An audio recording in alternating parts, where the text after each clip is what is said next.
ባንቺ ጫማ ሳይቆም ሳይኖር ያንቺን ኑሮ እንዲህ ነሽ ለሚልሽ እንዳሰጪ ጆሮ። አንቺ እኮ ጀግና ነሽ ፍጹም የበረታሽ ውስጥሽ ያለን ህመም ለብቻሽ የረታሽ። አዎ አንቺ ጀግና ነሽ ለሌላም ማይገባ ከሰው ያልደረሰ እልፍ ስቃይ ያዘለሽ ልብሽን ያራሰ እጅሽን ያልሰጠሽ ለህይወት ፈተና ከዛሬ የታገልሽ ነገሽ እንዲቃና። አዎ አንቺ ጀግና ነሽ በዚህ ጨዋሂ ዓለም ሰሚ በሌለበት ሌላ ማያውቀውን የኑሮ ጦርነት ችለሽ የተጋፈትሽ የመኖርን እውነት ብዙ ውጣ ውረድ የኑሮን ዱብዳ ስብራት ጉዳትሽን ደብቀሽ ከጓዳ ለምሳሌ እየሳቅሽ ክፉ ቀን ልገፊ በጨለመ ቀን ውስጥ ተስፋ የምትለጥፊ።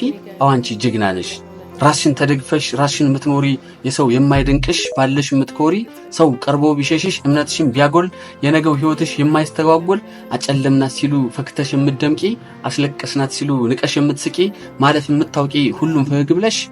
አዎ አንቺ ጀግና ነሽ።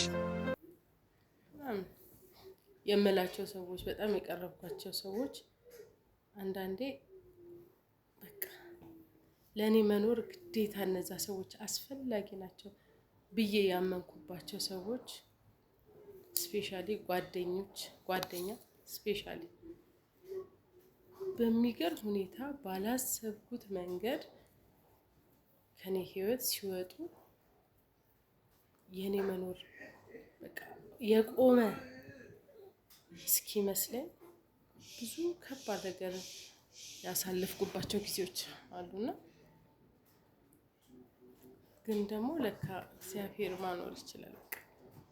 ማንም ቢቀር ማንም ከህይወታችን ቢወጣ ማንም ከኛ ጋር ባይሆን እግዚአብሔር ብቻ ካለ ብዙ ፈተናዎችን ማለፍ እንችላለን።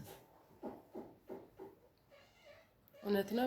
በሆነ ጊዜ እነዛ ሰዎች ደርሰውልናል፣ የክፉ ቀን ሆነውናል። ግን ደግሞ እናንተ ከነዛ ሰዎች የምትጠብቁት የምትፈልጉት ነገር በሚገርም ሁኔታ ሳይሆን ሲቀርና ባላሰባችሁት ባልገመታችሁ ሰዓት በቃ የእግዚአብሔር ፈቃድ ሆኖ ከእናንተ ህይወት ሲወጡ እናንተ ትደነግጣላችሁ። ጉድ ይፈላ፣ እንዴት ነው የምሆነው? እንዴት ነው የምኖረው ያልኩበት ጊዜ ነበር። የሆኑ ሰዎች ለኔ በጣም ወሳኝ የሆኑ ሰዎች በቃ ለኔ እንደ ኦክሲጅን ሳላዋራቸው ሳላያቸው በቃ ማየት ባልችል ቢያንስ ደውዬ ማግኘት አለብኝ እማሉላቸው ሰዎች በቃ በኔ ህይወት በጣም ወሳኝ የሆኑ ሰዎች ባልገመትኩበት ሁኔታ ከህይወቴ እንዴት እኔ ይወጣሉ ብዬ የማልገምታቸው ማለት ነው። በፍጹም ይለዩኛል ብዬ የማልገምታቸው ሰዎች በሆነ አጋጣሚ ከህይወቴ ወጥተው ግን ደግሞ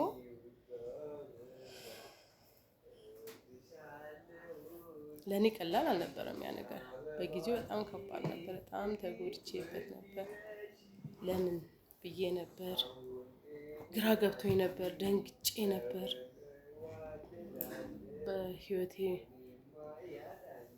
ጥያቄ ውስጥ ገብቶ ነበር። ላይፍ የሚከብደኝ መስሎኝ ነበር። ግን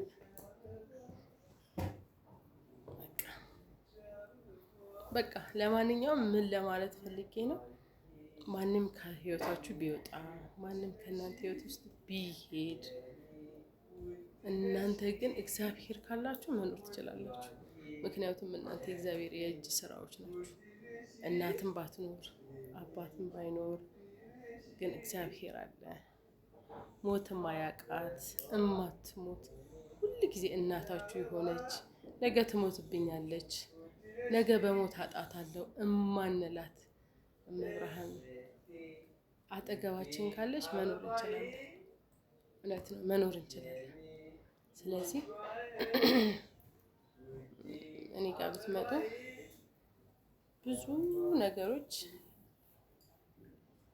ያጣው ሰው ነኝ። በጣም ብዙ ማለት ለእናቴ አንድ ሴት ልጅ ነኝ። ግን ደግሞ እናቴን ማጣት በሌለብኝ ሰዓት እናቴን አጥቻታለሁ። ያ ጊዜ ለኔ በጣም ከባድ ነበር። በብዙ ነገሮች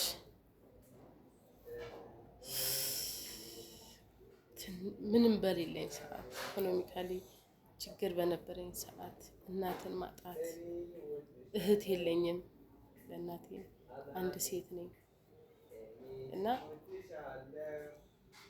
ከፍቶኝ ባለቅስ እንኳን ደግሞ ጀመረች የሚባልበት ጊዜ ነበር። ደግሞ አለቀሰች የሚባልበት ጊዜ። በዛን ሰዓት የቀረብኳቸው ሰዎች በዛን ሰዓት እውነት ነው በዛ በችግር ሰዓት አሉኝ ያልኳቸው ሰዎች ናቸው። ድንገት የሆነ ሰዓት ላይ አጥቻቸው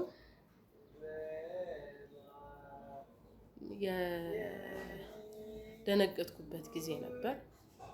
ትንሽ የከበደኝ ጊዜ ነበር። ከብዶኝ ነበር እውነት ነው። አሁን እኔ ምንም አልመሰለኝም ማለት አልችልም። በጊዜው በጣም ተጎድቼበት ነበር። በጣም አዝኜ ነበር። አልቅሼ ነበር። የእውነት አልቅሼ ነበር። ግን ደግሞ ለካ እነዛ ሰዎች ከህይወታችን ቢወጡም እኛ መኖር እንችላለን። ለካ መኖር ይቻላል። እና ግን የኖርኩት በምንድን ነው? በእግዚአብሔር ነው። ተስፋ የሆነኝ እግዚአብሔር ነው። ግን ምን ተማርኩበት መሰላችሁ? በፍጹም ልቤን ለማንም አልሰጠም። ከዚህ በኋላ በሆነ ሰው ላይ ተስፋ አላደርግ። እግዚአብሔር አስተምሮኛል። በማንም የሆነ ሰው አለልኝ አልልም። በፍጹም ለኔ የሆነ ሰው አለ ብዬ አልናገርም። ለምን ልጆቼ አይሆንም። በቃ ስለዚህ ይሄን ተምሬያለሁ። ስለሆነው እግዚአብሔር ይመስገን። እና በምንድን ነው ይሄን ያነሳሁት? ቲክቶክ አንዳንዴ ቪዲዮአችሁን የለቀቃችሁትን ቪዲዮ ወይንም ፎቶ አንስቶ አይቶ የሚናገራቸው ንግግሮች ሲገጣጠም ገርሞኝ ነው። እኔ በቃ በአሁኑ ሰዓት የሚሰማኝን ነገር ነው እሱ ኮምፕሊትሊ ሙሉን ነገር የተናገረው እና እግዚአብሔር ስለ ሁሉ እግዚአብሔር ይመስገን። ቀን አይታ እማትክድ ነገሮችን አይታ እማተው ሞት እማያቃት በእናትም ቦታ በእህትም ቦታ በጓደኛም ቦታ የቅርቤ የሆነችው መብርሃን ስላለችኝ በጣም እድለኛ ነኝ። ስለዚህም ደግሞ ኦርቶዶክስ በመሆኔ ትልቁ ጥቅም ይሄ ነው። ማንም በሌለኝ ሰዓት ካጠገቤ የማትለየኝ እናቴ አራሼ ሁሉ ነገር የመብርሃን ናት። ችግር የልጆቼ እናት የኔ ብቻ አይደለችም፣ የልጆቼ እናት መብርሃን ናት። ድንግል ማርያም የኔ ስለሆነችኝ ክብር ምስጋና ይግባት። ስላለችኝም ደስተኛ ነኝ። ኦርቶዶክሳውያን በዚህ ደስ ሊለን ይገባል።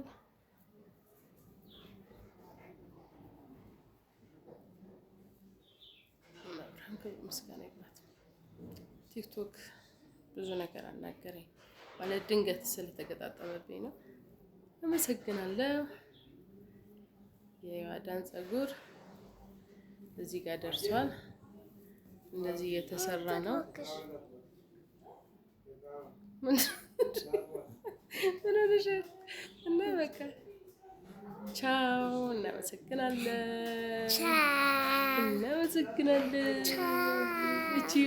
እቺ ንቂሴ የሆነች ልጅ አያችኋት? ንቂሴ ተነቅሳ የተወለደች ልጅ ንቅሳታም ጥርሷ ተነቅሶ የተወለደች ይርበክሽ። በቃ ቻው። እናመሰግናለን።